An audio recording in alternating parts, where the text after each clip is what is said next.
Morning, our first presenter, Dr. Debra Walker, is a registered professional archaeologist specializing in Maya culture and ceramic analysis. She received her PhD from Southern Methodist University in 1990, where she studied the classic and post-classic pottery from Cerro Maya, Belize. Walker has taught at universities in Texas, Minnesota, and Florida. She began her research career at Corozal, Belize, which I was told is in Orange Walk, or was in Orange Walk, and has worked in Guatemala at the site of Nachpun. Currently, Walker is a project ceramicist for the Yaxnoka archaeological project located in Calakmul biosphere of southern Campeche. This is her first season working with the Aventura Archaeology Project. Dr. Walker recently organized and edited a volume of papers on the Corozal region. Published in 2016 by the University Press of Florida, it is entitled Perspectives of the Ancient Maya of Chetumal Bay. Her second edited volume, which is Pre-Mamam Pottery Variation and the Pre-Classic Origins of the Lowland Maya, on the first pottery producers in the Maya lowlands, is currently out for review. Please welcome Dr. Walker with her presentation, Chetumal Bay Pottery and Society.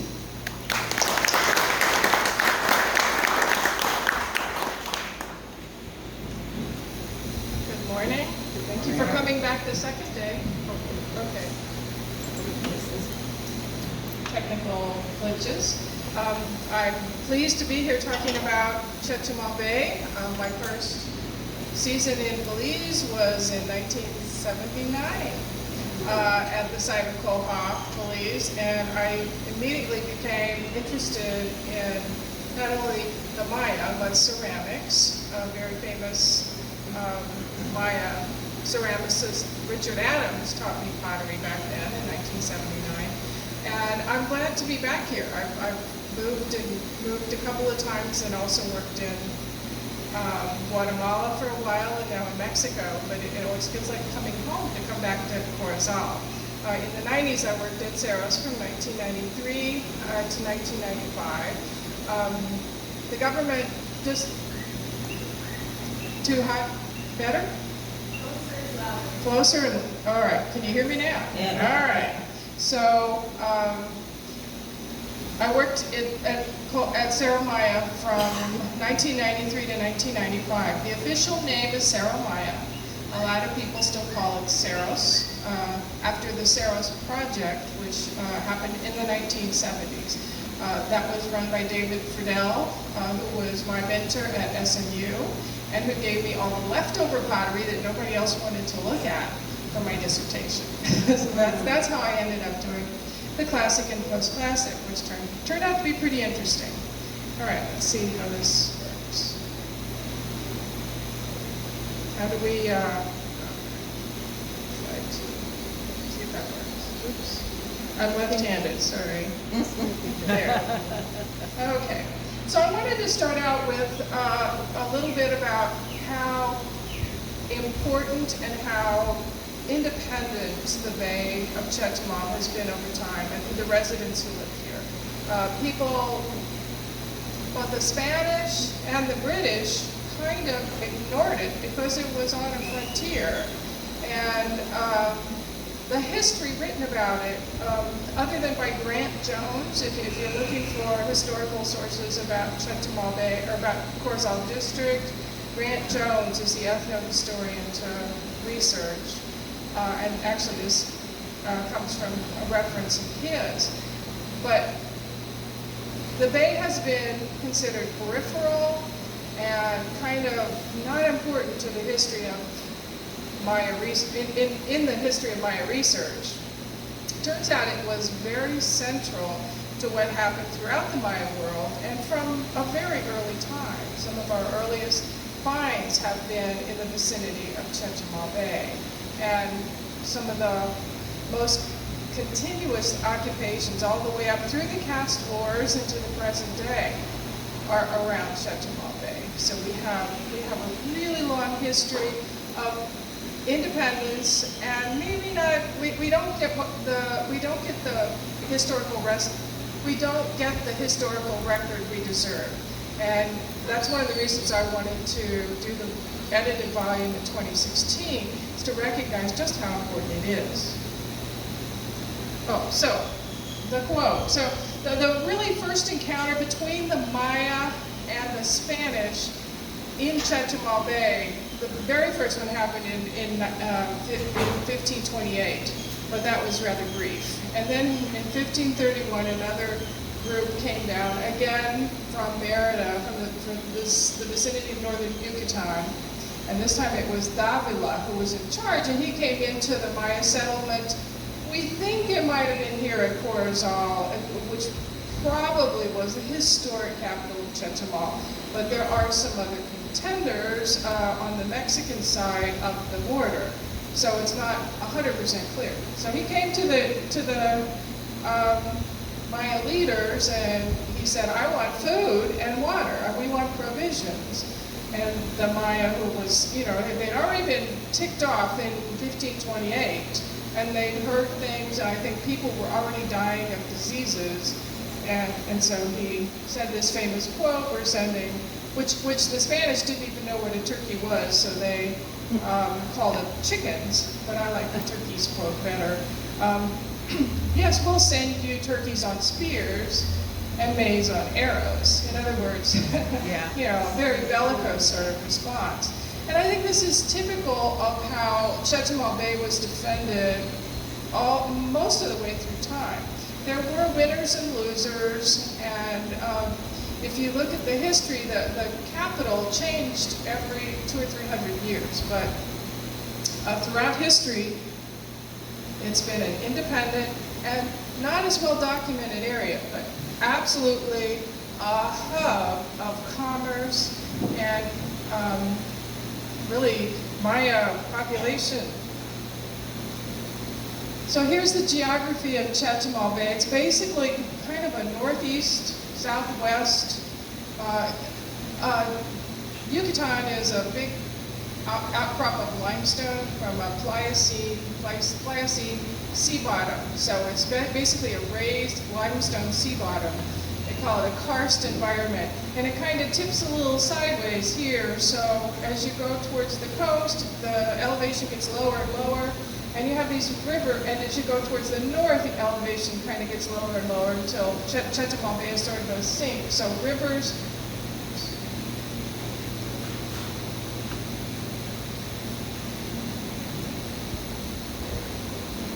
three rivers empty into Chetumal Bay, the Rio Hondo to the north, the New River, and then the Freshwater Creek. That little spit of land in between the bottom two arrows is where Cerros is. So there's a river on both sides, an ideal place for a port to be located because you can control access up and down the river. There are also lagoons that were essential for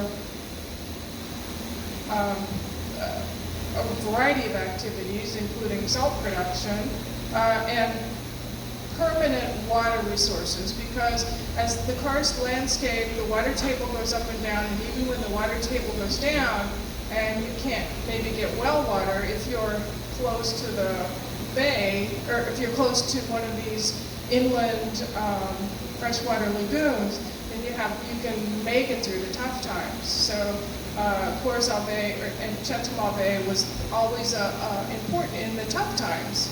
In fact, it was more important in the tough times than in other times. Okay. So the main sites I'm going to talk about. First of all, you may or may not know, if you go boating out on the Keys, that Amberges Key is technically part of the Xcalap Peninsula, but the Maya cut a canal through it. And that's it near Chacmalam. So now it's technically an island, but it's an island only because the Maya made it so that they can have a convenient egress from Chetumal Bay. Some of the major sites I'm going to talk about, and we may run out of time, so that's okay. North of the border, you may not know about Ishkabal, this monstrous pre-classic site that's just amazing. I got to visit it for the first time a couple weeks ago. Oshtanka on the coast, if you ever go up on the Mexican side, go past Calderitas, there's a great restaurant in Calderitas, a little way up the coast road. It's Oshtanka, a wonderful, small, classic period site. I'll show you a couple of slides of it from my colleague. And Zibanche, a huge city farther inland, which controlled, in the early classic, controlled pretty much everything you see here, and all the way down into Peten as the Khan Kingdom. If you know anything about my archaeology, the Kanuls ruled a lot of sites in this part of the world during the classic era. Santa Rita Corozal, that's your hometown. Cerro Maya's across the bay. Kayakoko is a late period site, like terminal classic through historic period. I think Maxine talked to you about that last year, the post-classic settlement. But Kayakoko was one of those fortifiable island settlements that cropped up during one of the times of strife in the terminal classic. And you have to think about Chetumal Bay as the rivers along it. I'm not going to talk about all these many sites, but Lamanai you can see the New River Lagoon down by Lamanai, that's all connected to Chetumal Bay. So it's like a culture area, if you will, is the three rivers. So that we'll talk briefly about those. And this is the just Chetumal Bay chronology. It starts probably in the Paleolithic. Keith Grufer, who's working in southern Belize, has some really serious Paleo-Indian dates at like 10 to 12,000 years BC, I believe. I believe they go back that far. And there's another contemporary burial found under the water in Quintana Roo. So people have been living here for thousands and thousands of years. The earliest evidence we have in the vicinity, though, is by 3500 BC, and they were already growing crops. It's called the late Archaic phase around here. And Rob Rosenzweig, my colleague, is working over on Progresso Lagoon, not too far away, looking for more archaic settlements. I won't be involved because it's pre-pottery. they didn't have pottery. But he's looking for, so he looks for stone tools, and then when he can find evidence of a campsite, then he takes all kinds of samples and looks for corn pollen, or you can look for pollen, you can look for charcoal, macrobotanical remains, those kinds of things to help you figure out what the ancient economy looked like. Pottery came to this area in the vicinity of 1000 BC, and with it came a whole slew of activities, including a whole slew of cultural traits that people didn't have before. We think that the current thought, it's kind of out there, and it's the subject of my next edited volume. We think that it was the establishment of the nixtamal process, which is how you make tortillas. When you just eat corn on the cob, it's not a perfect protein. But if you soak it in lime, you release some extra enzymes, and then you grind it up and make masa, then all of a sudden you have a complete protein if you eat it with beans. So corn and beans, perfect protein. It became a staple crop. It required new kinds of treatment that used pottery vessels. So pottery came to all the lowland Maya area, and along with obsidian blades, which is a sign of trade from the highlands, conch shell trading beads, which we think are kind of like a very early currency, and figurines, a certain style of figurines. That's the topic that I'm working on now. It's not really the topic of this talk, so I need to move on. But the Middle Pre-Classic is a cool time. The Late Pre-Classic, I'm going to talk about the large center of Ishkabal, which was arguably the first kingdom in this part of the world. monumental site. Terminal Preclassic, Cerro Maya reached its apogee then from 1 to 200 AD. I think, that Ishkabal established Cerro Maya as a trading port to control access to the rivers at that time and to do a lot of trading. Santa Rita across the bay was kind of eclipsed at that time, but it had its day later on, or in the early Classic. Cerro Maya collapsed about the same time as Ishkabal, not surprisingly, and Zivanche took over to the north. Santa Rita became a client state, or a client Kuchkabal, in the Maya word, of Zivanche. And we'll talk about the Classic period economy a bit.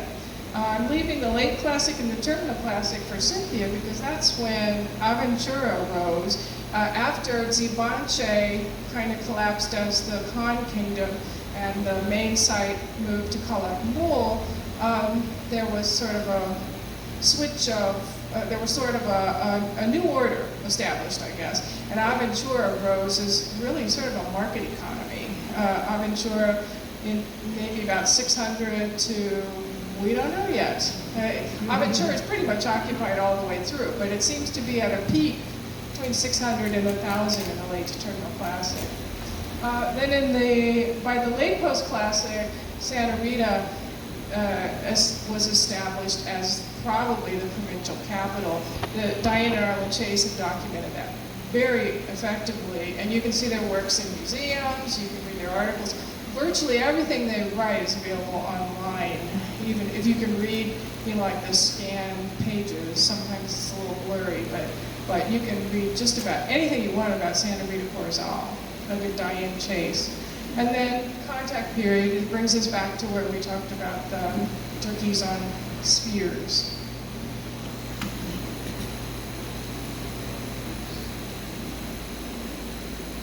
So what did the place look like during the times, the archaic times? We don't know precisely. We think it was wetter than today, and we think that archaic peoples, we know that archaic peoples tended to settle on terraces around water features, so some freshwater features like lagoons or even seasonal bajos, which is just seasonally inundated, so like at Aventura. And we're not certain, and in fact, that's what Rob Rosenzweig's looking for, is that particular soil type. It's kind of a red soil horizon that's consistent with that time period. That's what he's searching for in his settlement survey on Progresso Lagoon, is those types of environments. So even before pottery, we never give our ancestors enough credit for knowing how to do stuff. I mean, people have been fiddling with plants forever and ever. So these are some of the crops that we have documented right here in Corozal District, most of them on Progresso Lagoon. Squash, and this, on the corn clip, these are all kind of just drawn down from the internet because I'm not home and I didn't have all that stuff on my computer. So I apologize for taking images off the internet. The left is teosinte, which is what the wild kind of ancestor of corn might be, but the corn genealogy goes back maybe 12, 15,000 years. We don't really have a number on it yet. So people have been fiddling with corn for a long time. That's just a small kind that was probably consistent with the archaic. That's manioc over there, and macal, which is taro, another word for that is taro. They use and chili peppers and squash. Actually, they ate squash for the seeds first, and only the flesh later. So here's what, this is a middle preclassic building right here in Santa Rita Corozal. The middle preclassic was on the first terrace, kind of up out of town when you go west.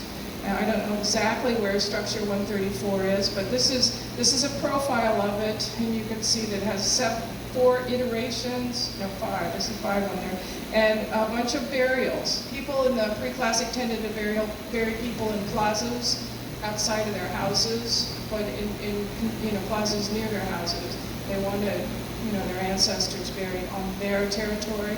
To some extent, it was like, we can prove that we own this land because grandmother and grandfather are buried here.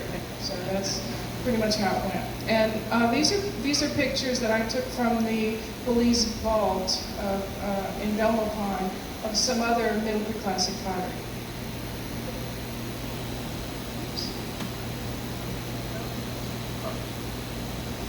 I missed a slide. Yeah. All right.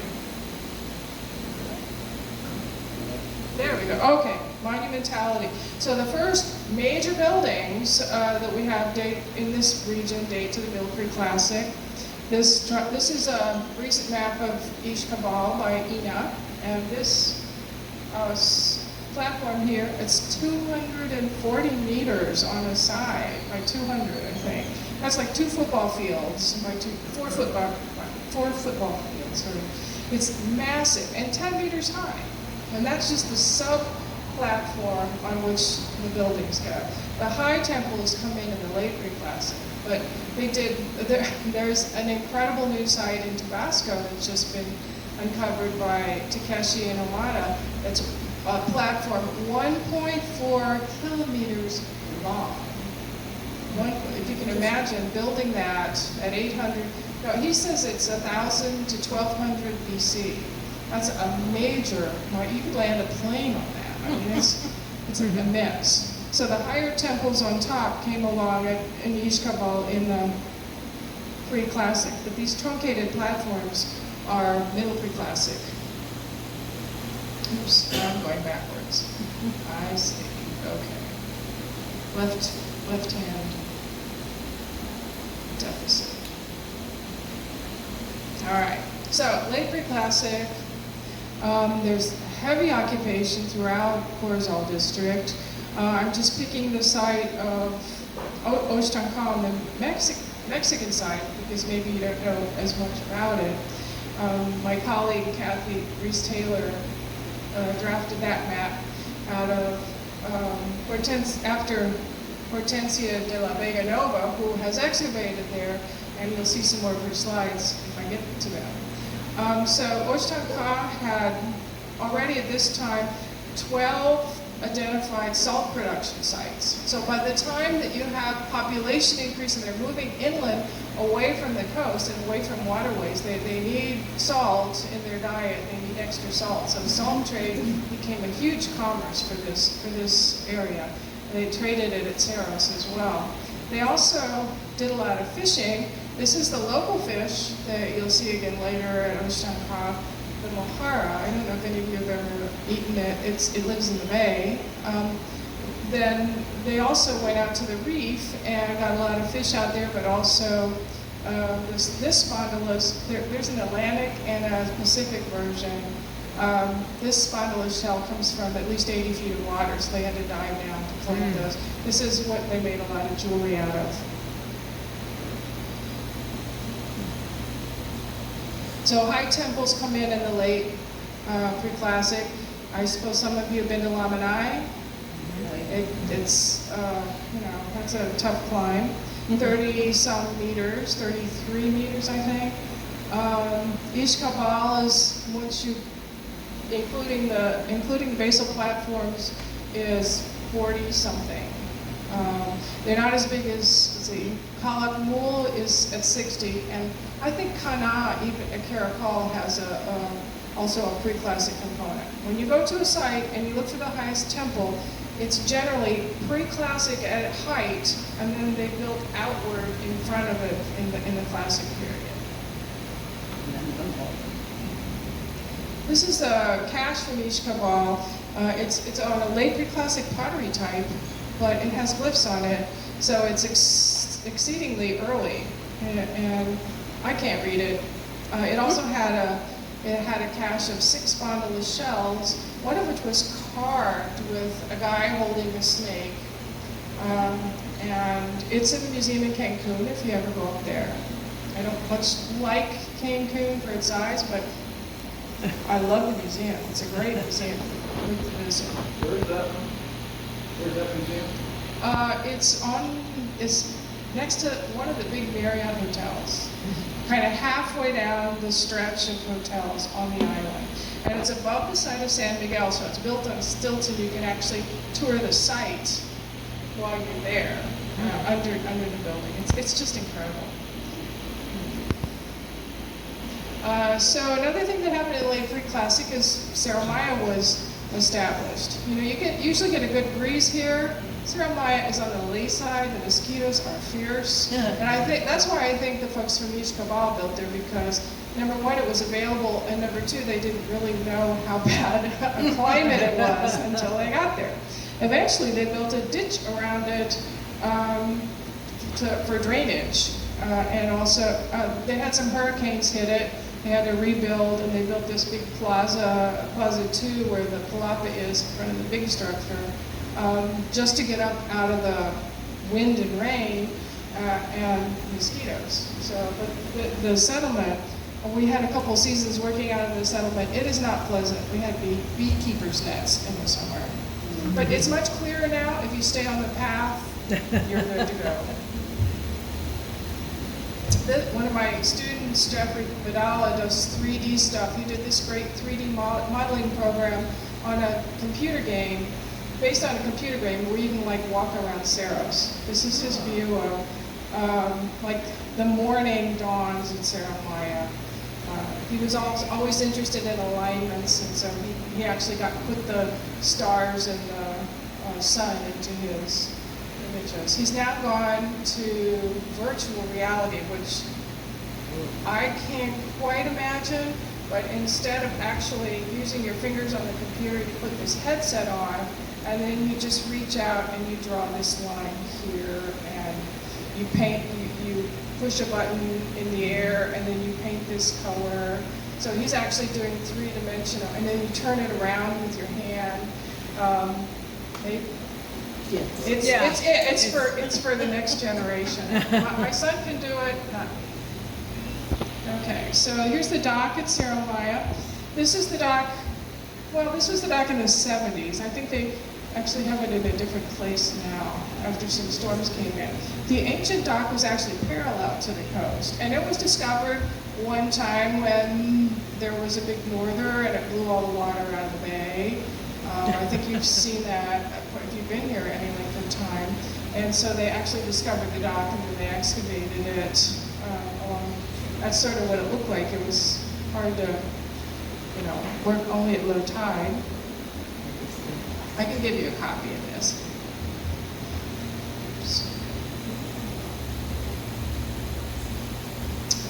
So here's the dock, and then right next to the dock, they excavated and found village occupation very close to the water.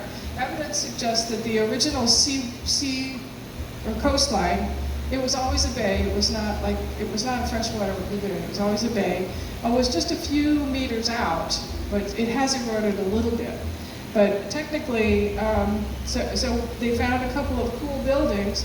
This first one is the Bundle House, which is where I have suggested that they displayed bundled burials of ancestors and venerated them, and then later buried them in the ground. Each of those numbers is a buried ancestor, and they were wrapped. They were seated cross-legged, had a drinking vessel in their lap, and then they were bundled and seated with their head out of the bundle, and then this is documented elsewhere. It just happens to have been done here. And then this is just down the waterway is an elite residence, and we did the sequencing on the burials, and this is probably the first elite person who settled this area. This is his burial, just a pit burial, not a fancy one, typical of a late pre-classic burial, with some pots. One was kind of in his lap. His head has fallen down, but one of the pots, this probable drinking mug for drinking chocolate or beer or something, was in his lap. So that's sort of what the burials look like from that time period. This is what the early village looked like before the present day. One of the structures keeps moving. One of the structures, the smallest pyramid, or the first pyramid, is actually under the plaza now, 2A sub 4. It's just a little two-tier pyramid. It's like a mini version of structure 4, the big one, the tallest one that you climb. And it's sitting out in the plaza. It's right here, already being backfilled. In 1981, the first time I ever visited.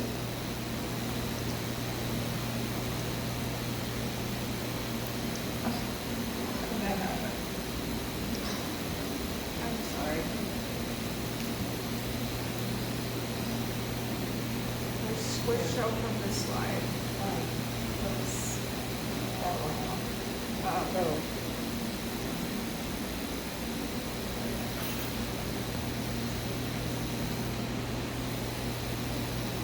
All right, so here's the dock during excavation.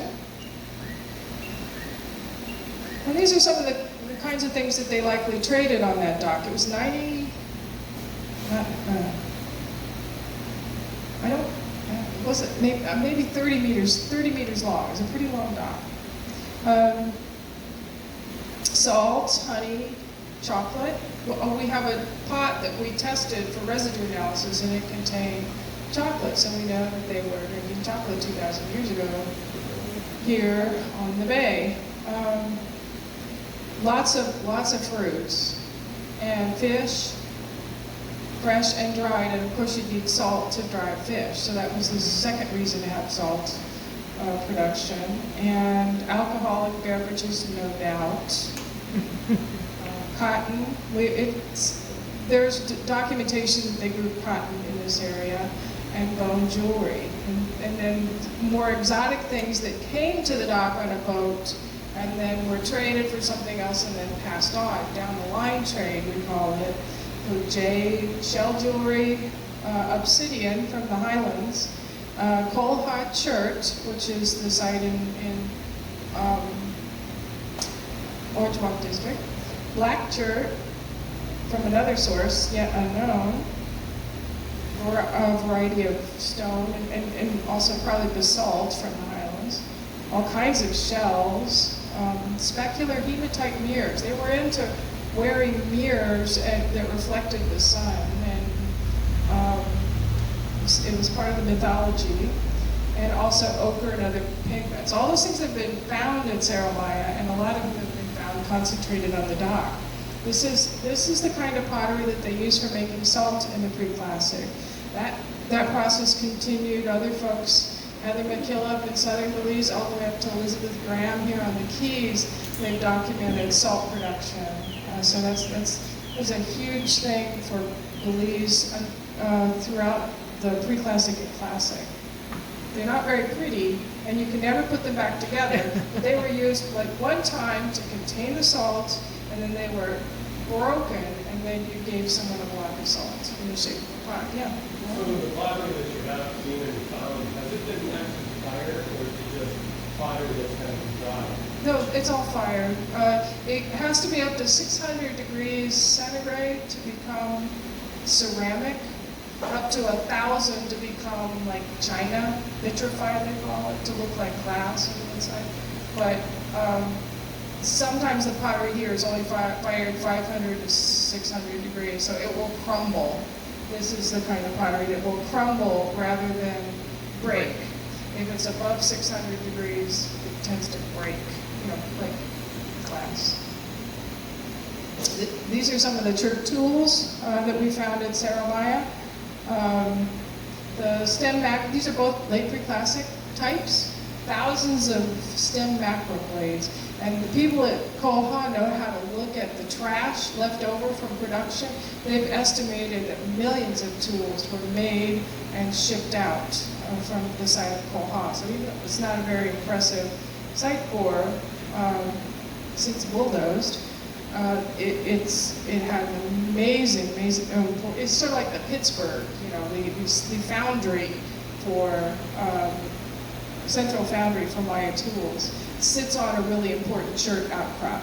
So these were obviously, they look like they could be war spears, and again, and actually, war was already going on in the late Preclassic. These others, these are plowshares, you might say. These are, the trancheadzes are a specialized tool for chopping wood. So if you're expanding your milpa, you're going to have 2 milpas next year, you're going to cut some more trees down, or maybe you're doing intensive agriculture and you're not letting it grow back over the years, then you use those axes. And they were whittled down. Oh my gosh. Is that right?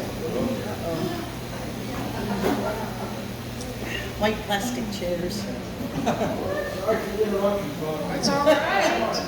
It just needs All one right. I cry. thought war was breaking out. He's up and walking, so that's good news.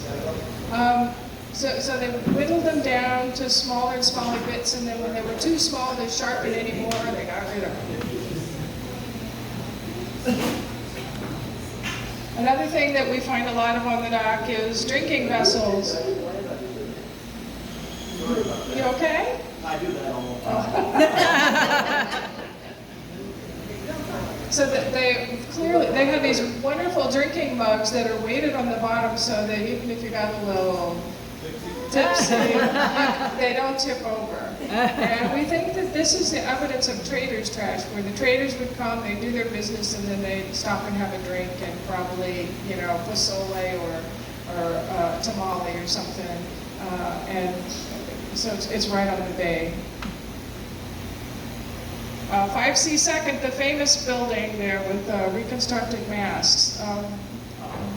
The University of Florida, where I'm a curator, has all a collection of slides and documents from the original Saros project. And these are some cool slides of structure 5C Second while it was under excavation. I thought you might like to see it.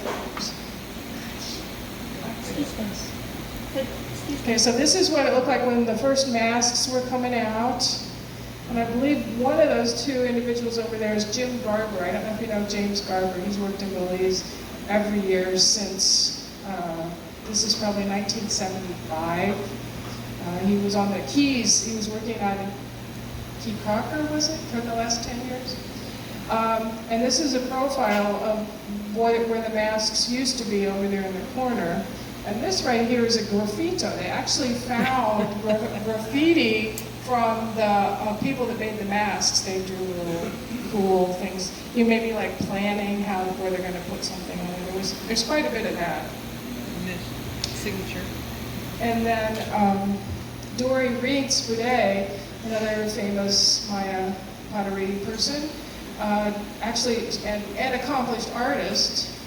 I note here that she can draw with a cigarette in her left hand. I didn't know that about her.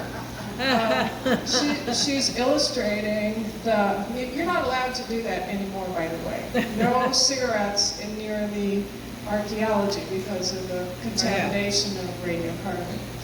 So this is one of the illustrations she produced of the masks. Here's some detail of the coloring of the original masks.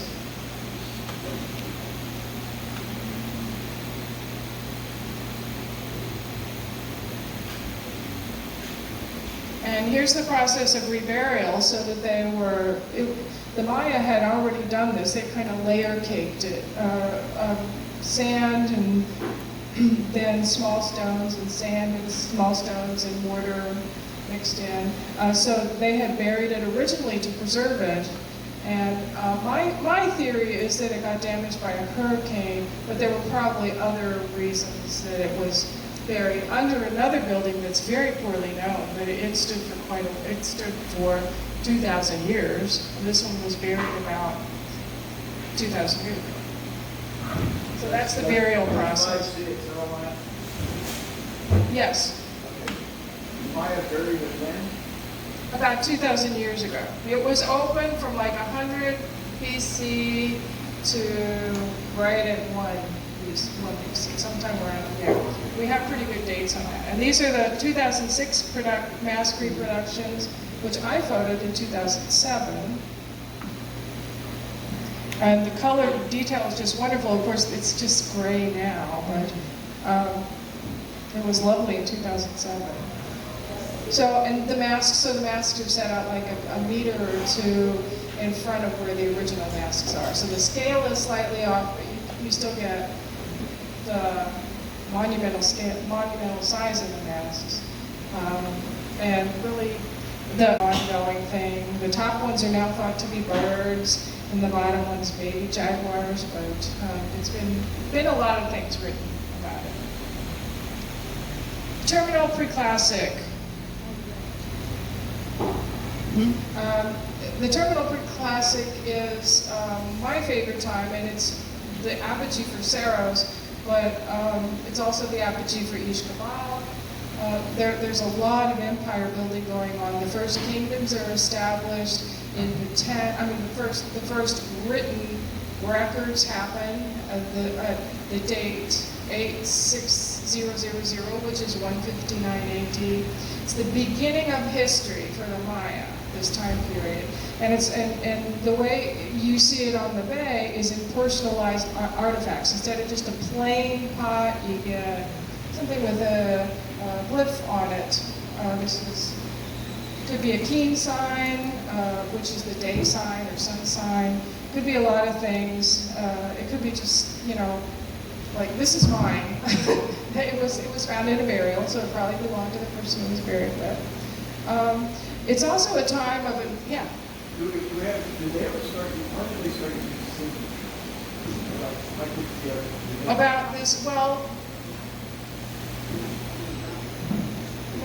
We don't have evidence of it in this part of the world much before 300 or 400 BC. There's iconography. There's the earliest date is like 6 earthquake at 600 BC, but it's in Oaxaca. And then there are some earlier purported things from other areas, but around here, but until it catches on and it's like systematically adopted by everybody, it's right now. It's right then. After 86000, that's history, and people have records of kings and when they ruled and whose butt they kicked at some other sites and how many captives they took and who their parents were, that sort of thing.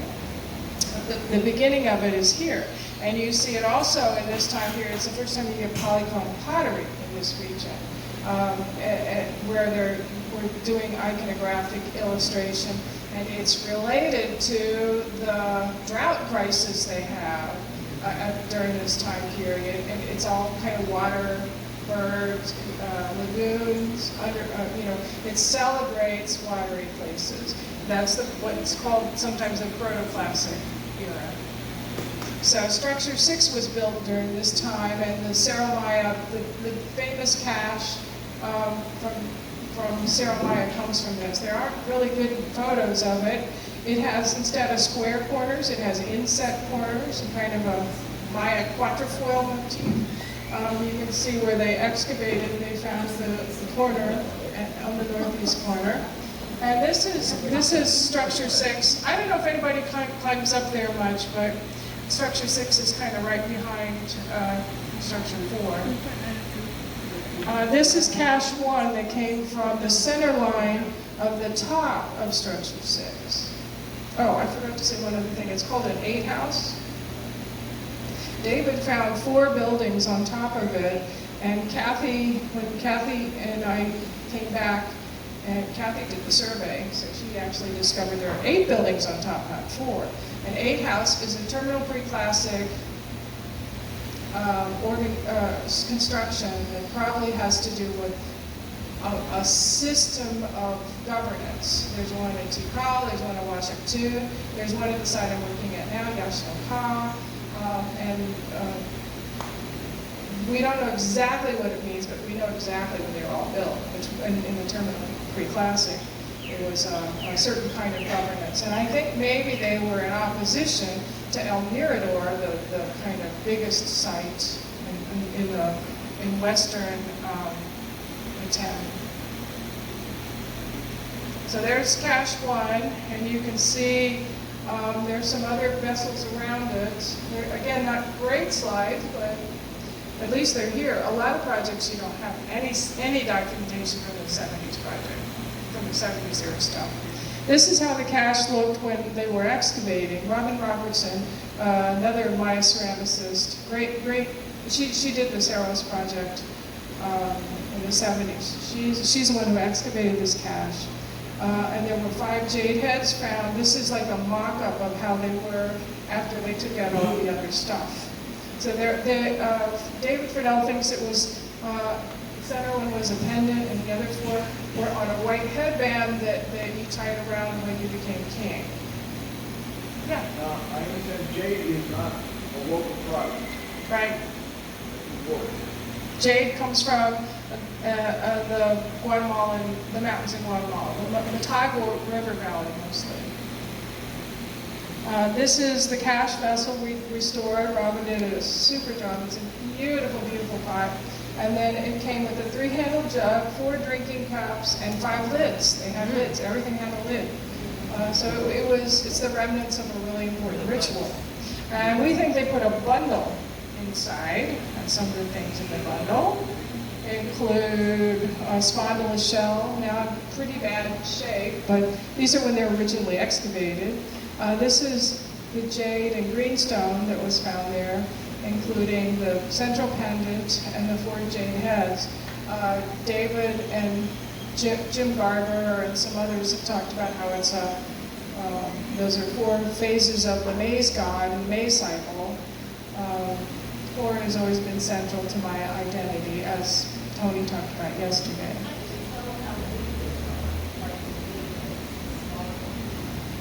The scale? This is an approximate scale over here. That's 5 centimeters.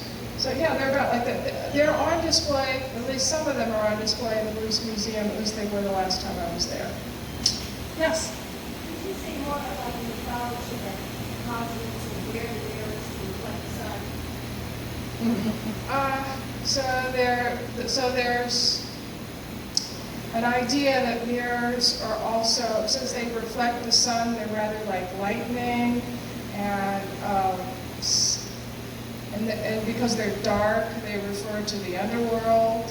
So and the mirror making goes back to Zapotec history, back to San Jose Mogote at 1600 to 2000 BC, I think. They started making mirrors out of hematite, and some of them were concave, so that you know how you can use a magnifying glass to fry an egg or whatever, or set a fire. I think they used the concave mirrors for that. I'm not entirely sure what they used the flat mirrors for, except as symbols of power. You know, the power of lightning, the power of fire. Now, hematite is an iron ore? Yes. Iron? Yes. These are just in fragments now, but it would have been, you know, they would have been like a mosaic, I guess, on top, pasted onto this pottery backing. So that was what was in the bundle. Okay, and then the High Temple at Saros back in 1975. There's David coming down the stairs and waving at you. It's the first time I've ever seen that slide, I think, really. I haven't been able to identify him. He gave me a stack of 3,000 scan slides without any convenience, so I didn't like them. Thanks, David. So it's 20 meters tall. Here it is under construction. Under excavation, I should say. So they dug the whole stairway. They were looking for an interior, but it turns out that both Ishkabal and Saros and a lot of Lake Classic monumental structures were made by a giant cell block construction. So they build like a block, fill it with rubble, build another one, fill it with rubble, build an offset one like giant bricks on top. But if you go back through it and you hit one, all the rubble falls on your head because it's just dry lake. So they were not very successful in tunneling at Structure 4. They weren't able to find another building. If it was earlier, they didn't get far enough back to find it. But the view is still great on top. And it still is. So this is what structure 4B, the superstructure looks like today. We consolidated one side back in the 90s, and we didn't do the ocean side because of salt spray, and it's just better to leave that as it is. So it's 20 meters to climb, still a good climb. All right, moving on to the early classic. A lot of things changed. The Saramaya didn't survive the disjunction in trading that went with the environmental crisis and the warfare around 200 AD. So Saramaya went away. That was Santa Rita's opportunity to start growing. So j7g8 becomes the most powerful entity in the region after Ishkabal collapses, and there's a tendency for sites to change. The Maya even had a cycle for that. Every 260 years, another site becomes the place to be. So it becomes the central power. I'm not sure that you can always work it out, but that was the theory at Mayapan, why it failed, because it was supposed to fail, because it had its 260 years, and then it had to go somewhere else. The early classic economy in the region was probably based on cacao. Cacao was the biggest cash crop. One of my colleagues in Mexico, Lucas Camacho, and his researchers have documented a series of large sites on the other side of the Rio Hondo that are significantly larger than you would anticipate and close together. They all seem to be under the domain of, and they're all contemporary. Usually you have like one side of the pre-classic, one side of the classic, one of the late classic. But these are all contemporary. It sprung up, and we think it was based on the cacao economy. When the Spanish came, this area was known for growing the best chocolate, and the Maya got special dispensation from having to go into Spanish encomienda because they had to live near their crops so that they could produce cacao so that they could pay their taxes. So cacao requires residential dispersion. It creates a lot of wealth, and we think that some of the wealth that j7g8 experienced at that time was based on the cacao economy. Blue Creek is at the bottom there. My colleague Tom Guterjohn works there, the Maya Research Program, and he's documented all along the Rio Hondo on the Belizean side tons of fields, most dated to the early and late classic. He has really wealthy farmers living at Blue Creek in the early classic. It's just amazing, the wealth and the scale. Some of the fields are said to be 1 kilometer square. That's a huge, so we're talking about commercial production. And not just chocolate, but also achiote, which is the basis of all the red ricotta and black ricotta. Basically, all Maya cuisine, and somehow is related to achiote. Also, vanilla is native to this area. So, chocolate, vanilla, achiote. When did the vanilla and chocolate leave this area? It was really hard to move vanilla. I've learned this recently, researching for actually the Chetumal Bay volume, that there's an insect that's native here, and if you take vanilla somewhere else, you have to pollinate it yourself. Right. My question though is, when I think of chocolate and vanilla, I think of southern Belize. Is it being produced here today? Not today. So what happened?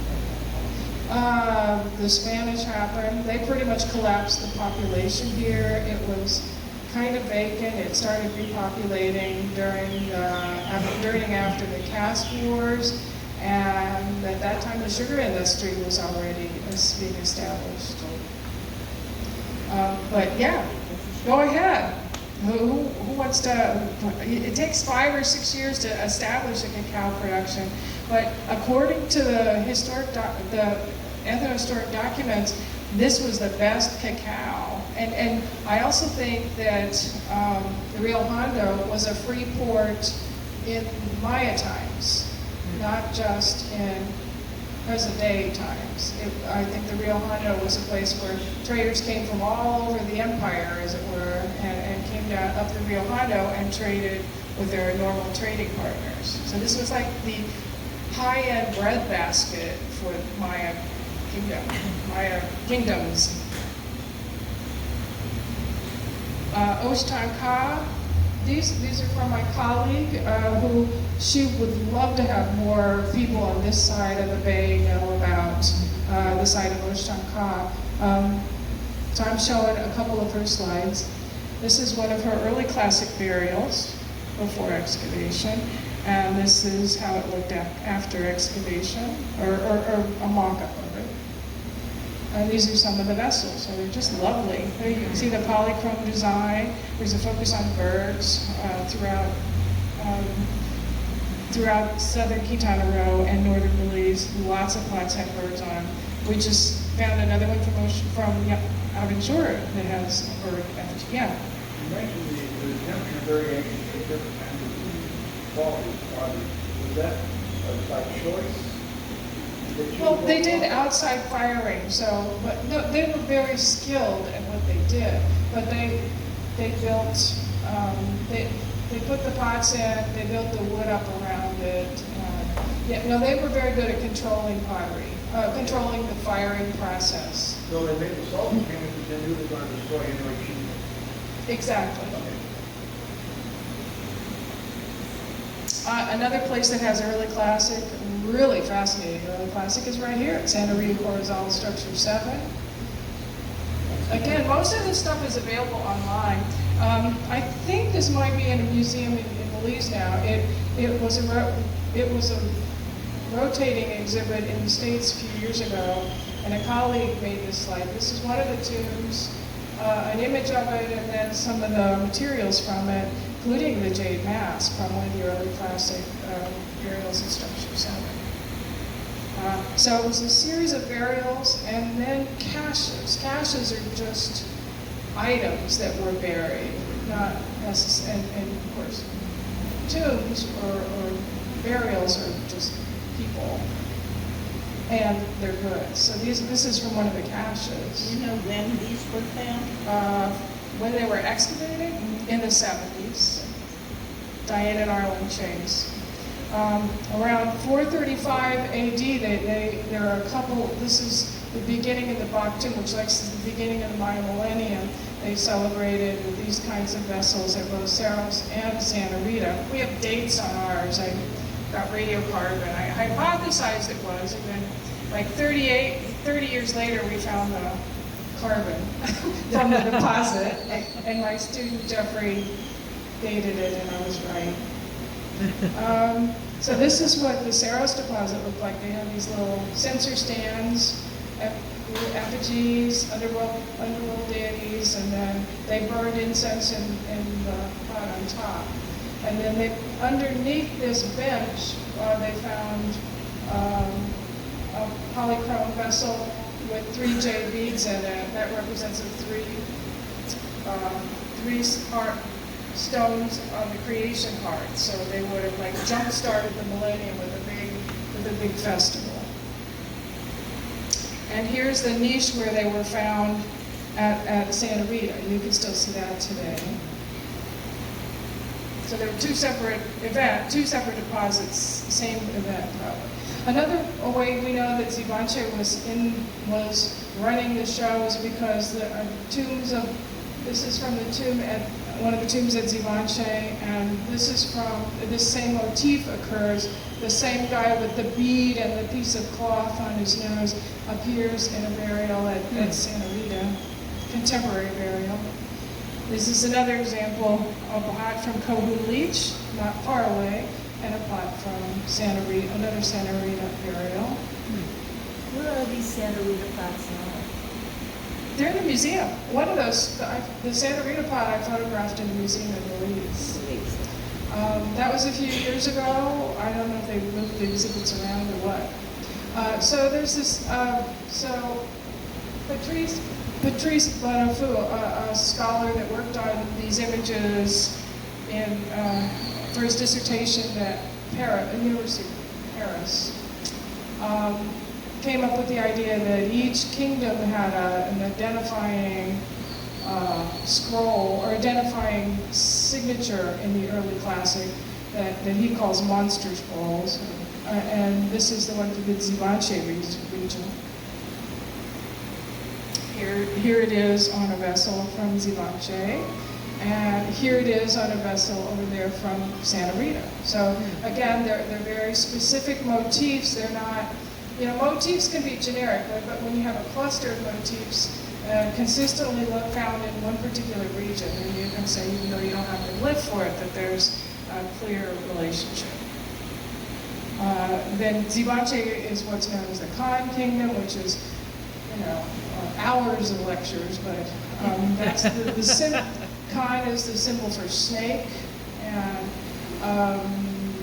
this building at Zivache had what they call the captive stairway. That they had stairs with the emblem glyphs, or the Khan emblem glyph, and then it says Ubak, or his captive, and then the name of the captive, and then Holy Lord of Zivache, Holy Lord of Khan, so the Canoe king that took the captives. So there was a lot of war going on in the early classic. This is all 400, 500 AD. Middle classic, I'm not going to talk about too much, but because of, and late classic, because that's on Shura. I'll show you a few slides from late classic Oshanka, because Hortensia would want you to know that this stuff is just as impressive on that side of the border. Here's a bunch of tombs in one of the small structures. It's a relatively small site. You can walk around it in an hour. You really don't have to climb much at all. One of the tombs had 6 people in it. And this is my favorite thing. This garment was meant to look like the scales of the Shiwa, the Mohara fish, and its shell. And it's just a shell cape. It's like that long. And one of my colleagues from the Templo Mayor Museum of Mexico City put it together with I'm sure with his assistants. So here's a picture of one of the tombs had the actual fish plate. I don't know if he just served fish on that plate or what. And then instead of having, I think this is just interesting, instead of having jade, this is the shell working capital of the late classic. They have a coral mask, coral death mask, or spondylus, coral and spondylus, red coral and spondylus shell mask, and probably conch as well. Just really cool stuff. And then Aventura is, okay, so the very last bit, I just show you a couple things from post-classic Cerros. Cerros is not really occupied, it's visited, it's part of the Santa Rita community. And they go there and leave offerings, and they buried a child one time. This is one of my favorite pots. It has a hole in the middle, and it had a piece of jade, turquoise, gold, and coral in it. So it's definitely a late post-classic. They didn't get medals until the post-classic. Is that a crocodile? Post-classic. Was it a crocodile? Well, it's a monster. Crocodile. So if you look at it this way, it looks like a crocodile. If you look at it on the front end, it looks like a god wearing a crocodile mask. And the back end is actually an obsidian knife with teeth that cuts. So it's a personified knife. There's an eye here, and a nose, and then that's the teeth. So it's a monster. It's a bunch of things. Whoops, almost done. I don't know how long. And this is Cache 7. Also included a child burial. The only way we knew it, it was a dark scar. There were unerupted adult teeth, so it had to have been a child around the age of 6. That was all that was left, other than kind of a dark scar where the skull had been. And there were little bundles of shell where the wrists and ankles would have been. So that's how we knew it was a child burial. These are some of examples of the shell. It also, I think, the child also had copper bells on, I think, the ankles. 16 copper bells were found there. Also, Tumbaga gold ear flares. A couple of buckets. Where would the copper come The copper, good question. I think they made them at Lamanai, but where Lamanai got the copper, I don't know. But I seem to recall that was one of the things they produced there. Yes? That's a very early example of copper, isn't it?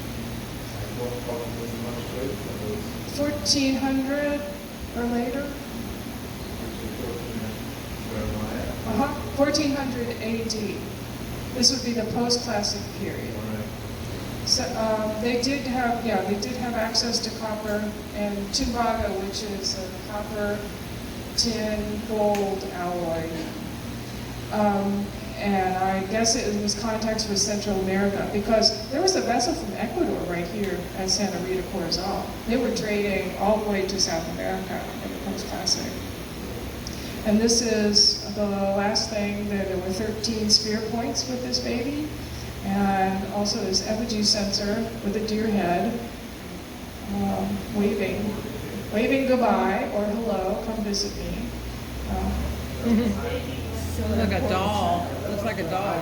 It's about that big. The reason I don't have a picture of it is because it's probably it was low fired and it can't be fully restored without serious money. And then where would you put it? It's hard to store. We don't have a lot of facilities for storing all that stuff.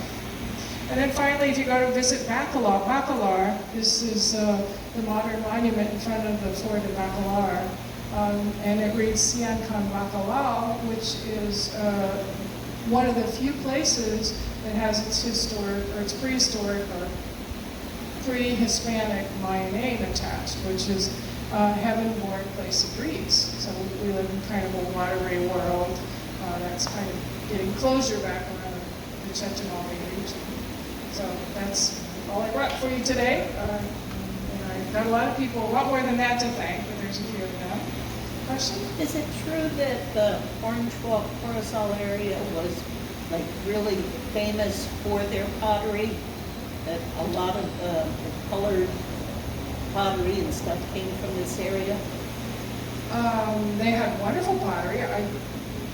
I don't know that it's not just this district, I would say. A couple of things.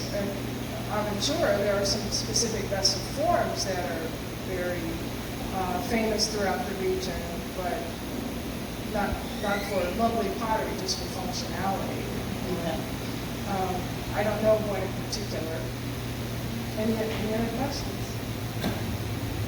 Okay, it's probably time for a break. Thank you. Thank you.